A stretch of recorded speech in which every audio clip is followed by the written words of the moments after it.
Mikä on kun ei taidot riitä? Mikä on kun ei onnistu?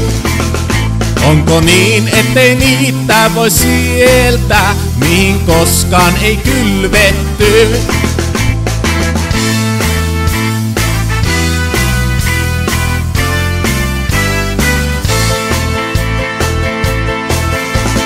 Toissa vuonna ajattelin Lahteen matkustaa, siellä sitten pistää isot rahat poikimaan.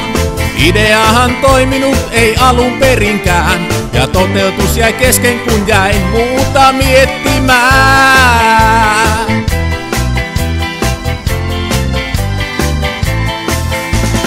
Viime vuonna päätin itseäni sivistää, nousin lentoon Inpon kultasiivin. No helmikuussa täytyi kurssikirjat hävittää, en jaksanutkaan perehtyä niihin. Mikä on kun ei taidot riitä? Mikä on kun ei onnistu?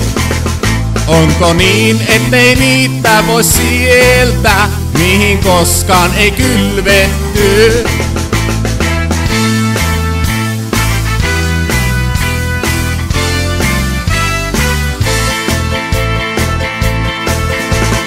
Viime viikon vietin enimmäkseen kotona, asioita hissuksen mä mietin. No hommat alkoi meikäläistä sitten kiinnostaa, turhan jumitin mä jälleen oven pieliin.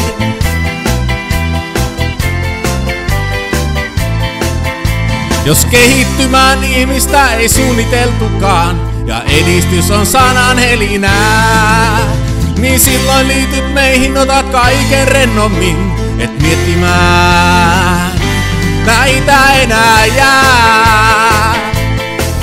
Mikä on kun ei taidot riitä? Mikä on kun ei onnistu? Onko niin ettei niitä voi sieltä, mihin koskaan ei kylvetty? Mikä on kun ei taidot riitä? Mikä on kun ei onnistu? Onko niin ettei niitä voi sieltä, mihin koskaan ei kylvetty?